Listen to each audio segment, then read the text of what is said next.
If you're listening to a course or reading a blog and we're talking about taxes, I can understand you might be thinking, well, blah, blah, blah, blah, blah. I'm not going to worry about taxes until I'm rich because I'm not going to care. And that, I get it, but there is planning necessary to defer taxes because of a liquidity problem. This video is designed to outline the basic principles or themes of startup equity to help you see the big picture. You can consider this sort of the secret key to my blogs and my courses to help you keep your eye on what's important. I'm Mary Russell. I'm an attorney and I work with individuals on their startup equity. The purpose of my practice and my content is to help individuals make the most of their startup equity opportunities. So here we go, on to the secret keys of startup equity. The first thing to think about is that startup equity is illiquid. It's not easily converted into cash. So when investors are putting their money in, they're almost always expecting that their money is going to be stuck in this company until either the company is acquired, an M&A event, a merger or acquisition, or the company goes public, meaning the shares are now tradable on the public markets, a NASDAQ or a New York Stock Exchange, etc.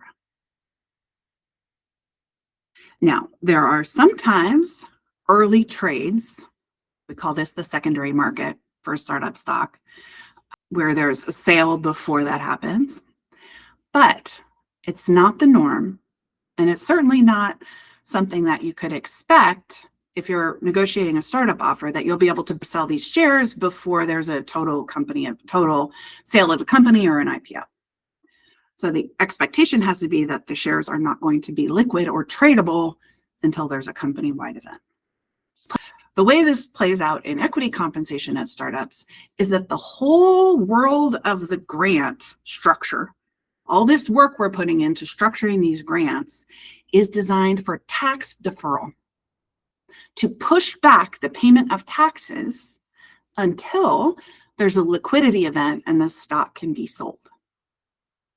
That's the underlying rhythm of all of startup compensation. That's what we're going for. We're trying to defer taxes because the stock is not liquid. So people don't want to have a taxable event where they have to pay taxes to the IRS or the Franchise Tax Board before they can sell the stock to cover those taxes.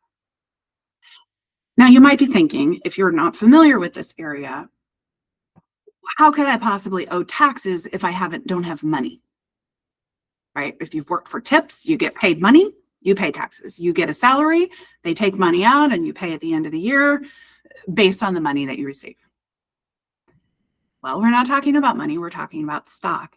And there are events within the world of stock where you can recognize income before you have gotten paid in cash for the shares. So you owe taxes, but no money to pay it.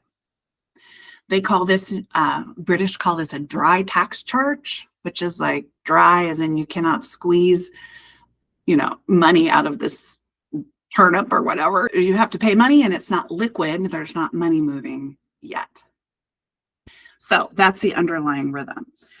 If you're listening to a course or reading a blog and we're talking about taxes, I can understand you might be thinking, well, blah, blah, blah, blah, blah. I'm not going to worry about taxes until I'm rich because I'm not going to care.